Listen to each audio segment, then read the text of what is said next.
एक गांव में ऐसा हुआ, एक जादूगर ने एक कुएं में मंत्र फेंक दिया और कहा कि अब जो भी इसका पानी पिएगा पागल हो जाएगा।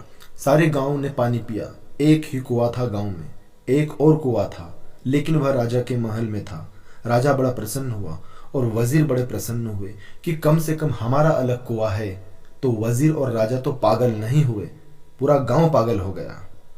लेकिन शाम तक बड़ा तनाव फैलने लगा, क्योंकि राजा के पहरेदार, सिपाही, सैनिक सब पागल हो गए और गांव में एक अफवाह उड़ने लगी कि मालूम होता है राजा पागल हो गया है। शाम होते होते गांव में आंदोलन तैयार हो गया।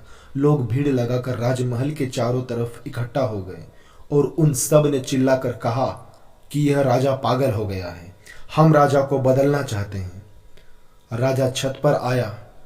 उसने वजीर से पूछा, अब क्या करें?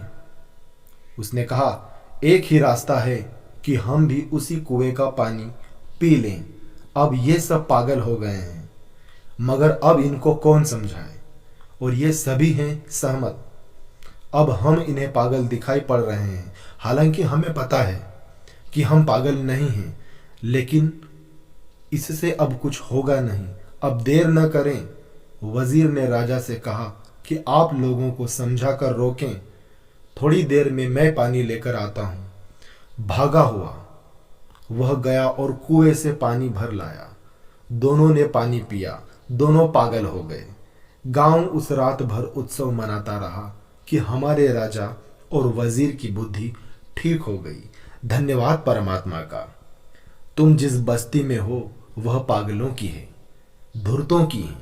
तुम जिनके बीच हो उनके बीच शुद्ध आंख को पैदा करने में बड़ी कठिनाई होगी, लेकिन वह कठिनाई गुजरने जैसी है। शुद्ध आंख पैदा कर लो, क्योंकि उसके बिना परमात्मा को देखने का कोई उपाय नहीं।